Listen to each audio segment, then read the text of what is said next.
master that's too strong to compete, an arm wrestler with the strongest right arm on the planet, and a boxer who has the deadliest punch in history. Those are only three of the strongest people I gotta show you, from unbeatable all the way down to a fighter that's impossible to hit. This is Lordzilla Chumpator, and he's got some of the fastest reflexes you'll ever see.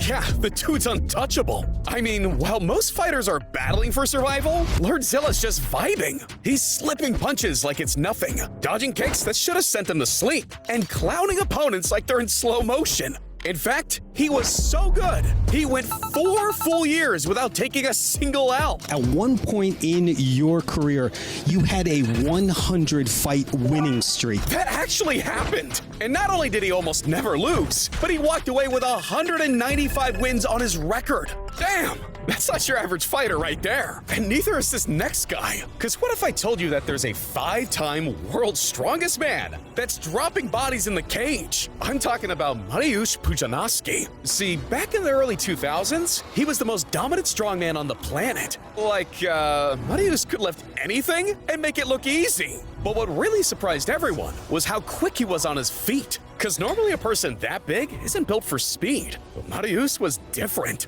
Yeah, he could sprint, jump, and move like an athlete despite weighing 320 pounds. I mean, we're talking about a guy who could squat 840 pounds for fun and once pulled an 88,000-pound plane like it was nothing. So after dominating strongman competitions for over a decade, it was obvious that Mariusz was still hungry for more. And that's when he figured it was time to put all that explosiveness to work and do something no one saw coming. He traded his strongman trophies for MMA gloves and shocked the world. Because not only did he smoke his very first opponent in just 43 seconds, but in his second fight, he straight up bodied the guy for 2 full rounds.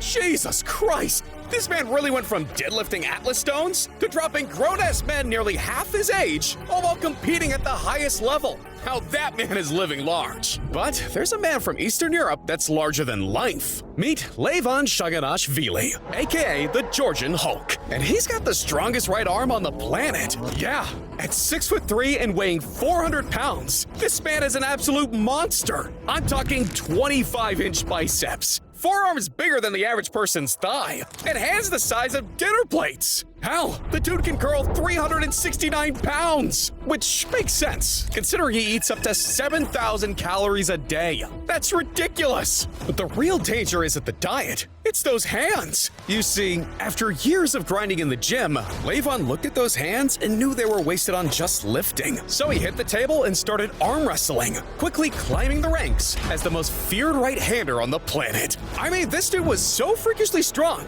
he was snapping arm wrestling handles and bending steel bars made for elite athletes. And as time went on, he only got stronger. Strong enough to stack multiple World Arm Wrestling Federation titles, several European championships, and became the world's arm wrestling champion 7 times. And the craziest part? He's still at the top of his game. What a legend.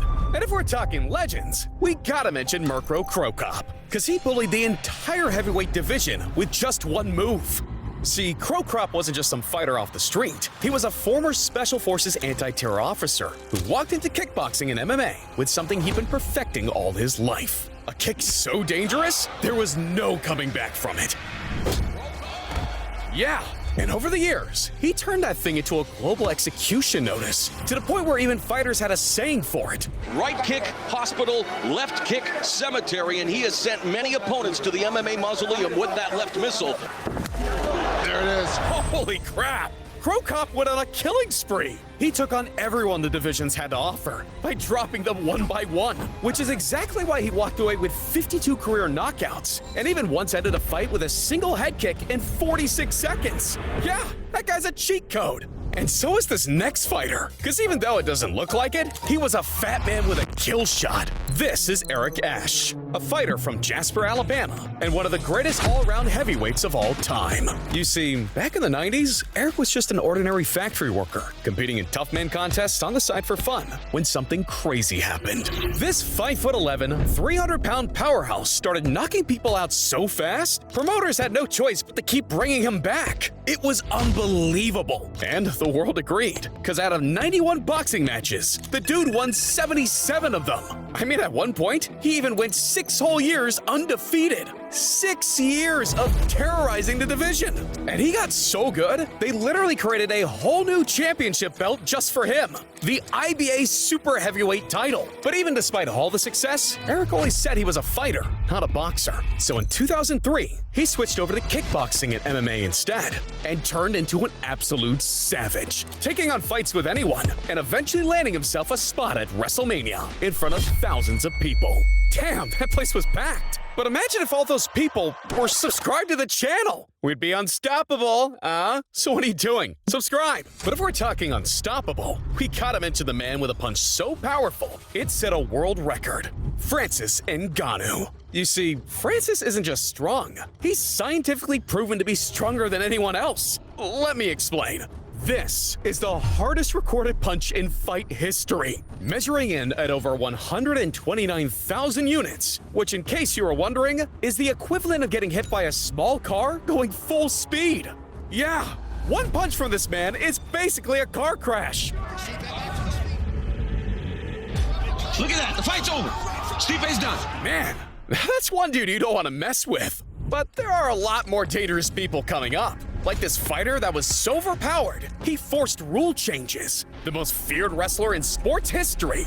Or this boxer with a 90% knockout rate. And we'll get to all that and much more. But first, we gotta talk about someone that's even more terrifying. Because Francis might have the most power, but John Bone Jones, he's never lost to anyone but himself. Deep inside yourself, are you a good guy trying to be bad, or are you a bad guy trying to be good?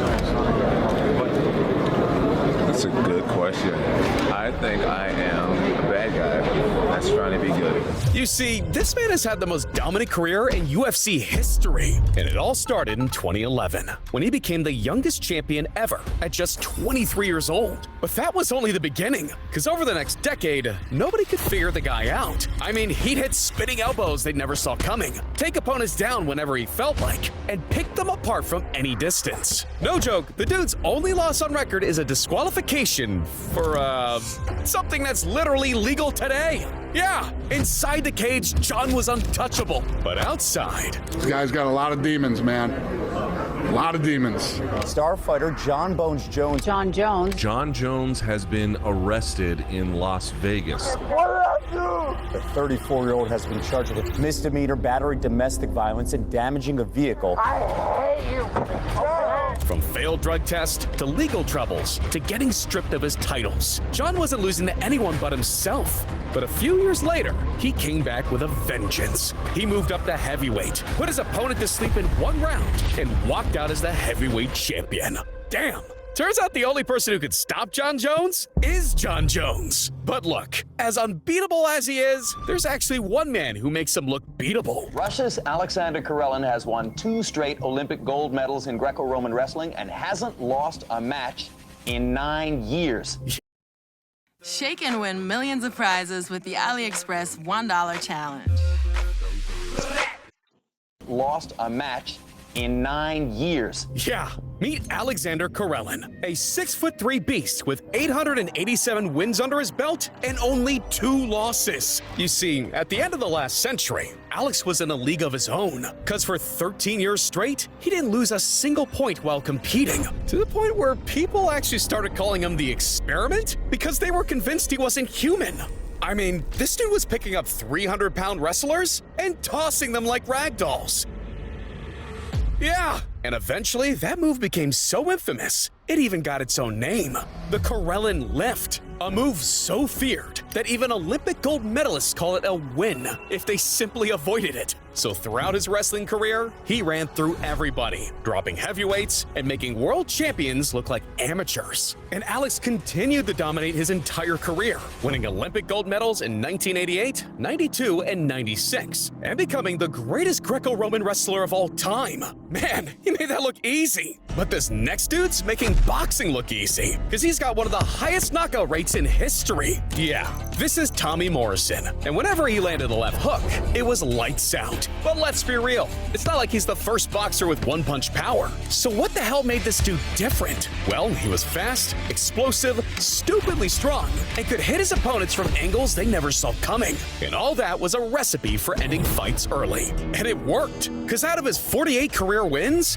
42 of them ended in knockouts. That means 87% of the time, he was making dudes see stars. To give you an idea, the average heavyweight knockout rate in boxing is 49%, so other boxers aren't even close. And if that wasn't crazy enough, in 1993 he won the WBO Heavyweight Championship, cementing his legacy as one of the hardest hitters in boxing history. Damn, bro didn't just win fights, he cut them short. But look, I think it's time we talk about the fighter that was literally too good to compete. A man who dominated so much, the only way to stop him was to change the rules of the sport. This is Buakaw Bonchamek. In over 3 decades and nearly 500 fights, he became one of the greatest strikers in martial arts history. But here's the thing, he wasn't some big-ass heavyweight, just bullying people with size. In fact, Buakaw was actually pretty small compared to most of the dudes he fought. But even with all that stacked against him, the man was a killing machine. You see, his entire strategy was built on forcing guys into spots where they couldn't protect themselves.